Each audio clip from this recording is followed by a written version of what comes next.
Kalau kau minta pembayaran parkir 2.000 dan itu notanya harus 2.000 dan kau ambil kau tidak sobek notanya, sama, itu namanya pungli. Tidak ada gunanya puasamu. Kalau orang korupsi Pak 10 miliar masuk neraka, di dunia nak nikmati itu 10 miliar. Punah parkir jah. Dan itu bertumpuk. Anu bicu masih puluh mati hatimu. Nah gara-gara anu bapicu kau anggap enteng. Maka saudaraku, latihan Ramadan sebulan Ramadan ini bukan sekedar menahan makan dan minum, tapi membiasakan diri untuk tidak menyentuh yang bukan hak kita.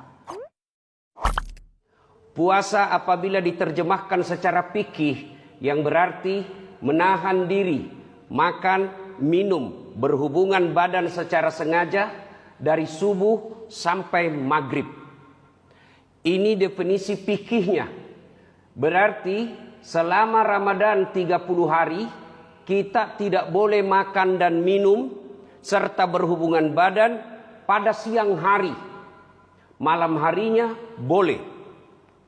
Adapun yang mereka secara tidak sengaja makan dan minum di siang hari, selama itu mereka dimaafkan dan tetap sah puasanya. Adapun mereka yang bekerja keras, tidak bisa melakukan cari nafkah kalau tidak melakukan makan pada siang hari, maka boleh ditolerir. Dia boleh tidak puasa dengan catatan selesai proyeknya dan luar Ramadan dia tetap wajib membayar puasanya seperti jumlah yang ditinggalkan.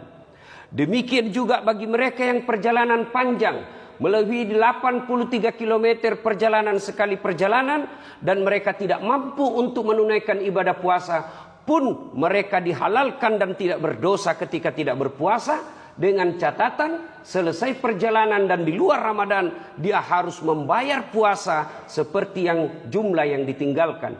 Demikian juga bagi mereka yang sakit pada bulan suci Ramadan, di mana penyakitnya telah diponis oleh dokter tidak boleh berpuasa, maka mereka boleh tidak berpuasa dan harus membayarnya sesuai dengan yang jumlah yang ditinggalkan.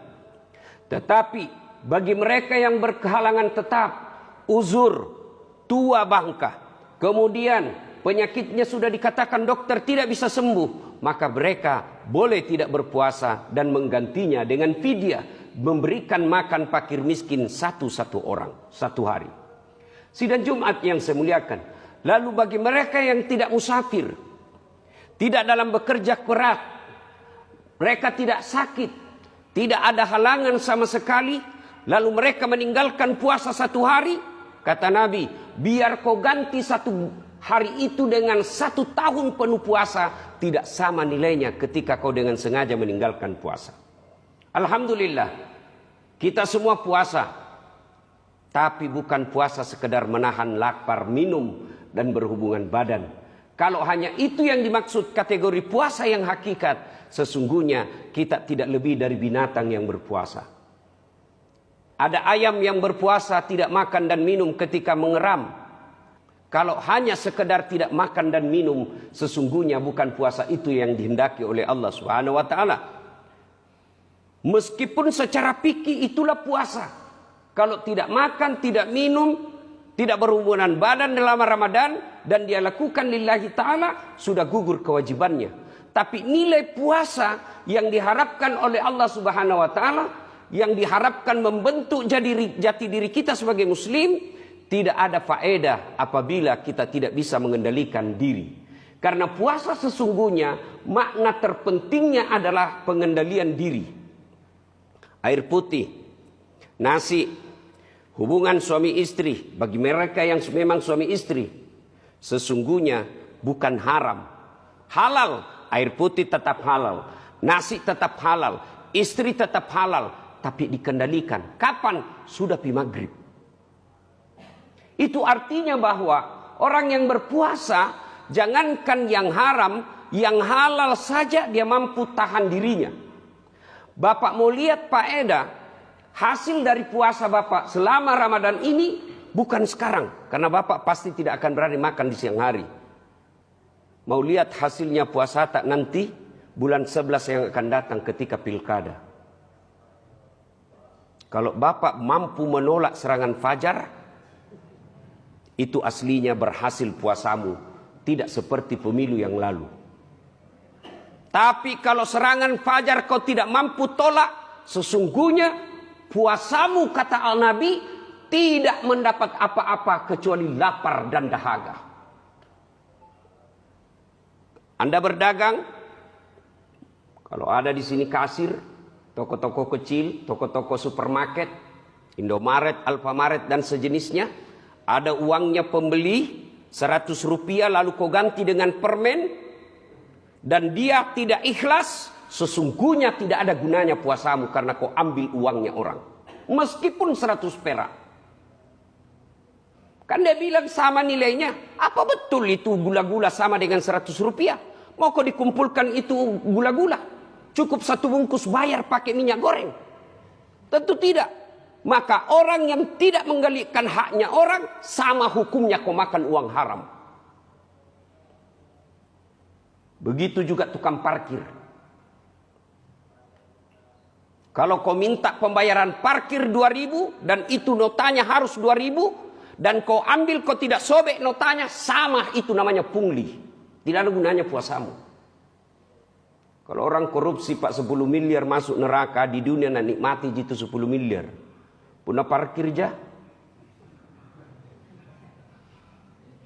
Dan itu bertumpuk. Anu bicu masih puluh nasi puluh, mati hatimu gara-gara anu bapicu emu kau anggap enteng. Maka saudaraku, latihan Ramadan, sebulan Ramadan ini bukan sekedar menahan makan dan minum, tapi membiasakan diri untuk tidak menyentuh yang bukan hak kita. Karena orang berpuasa, air minum itu halal Pak, tapi tahan pura pijuk magharibi. Orang yang sukses puasa, jangankan yang bukan haknya, yang haknya saja kalau belum tiba saatnya tidak boleh. Itulah makna yang terpenting dari puasa. Yang berikutnya, makna dari puasa setelah menahan diri dari makan dan minum, pengendalian diri, kejujuran. Bapak masuk kamar siang hari panas, teguk air putih, nggak ada yang lihat Pak. Tidak ada yang tahu kecuali Allah Subhanahu wa taala. Kenapa Bapak tidak lakukan? Minum secara sembunyi-sembunyi, makan secara sembunyi-sembunyi, lalu keluar lagi seolah-olah tidak makan 2 hari. Bapak bisa lakukan, tapi kenapa kita tidak lakukan? Karena kita tahu Allah melihat kita. Ini kau pegang anak muda. Kalau ini kau pegang, insya Allah selamat kau dengan hubungan perzinahan. Barangkali kau bisa terhindar dari CCTV di tempat redup-redup di rumah kosong.